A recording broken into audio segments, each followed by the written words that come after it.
বছর বছর আসতে হবে তোমায় দুর্গা মা,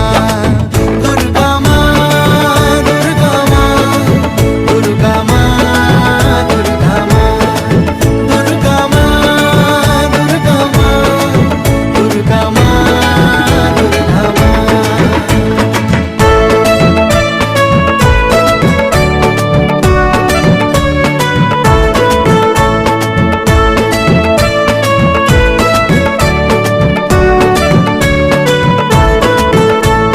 ষষ্ঠীতে মায়ের বোধন,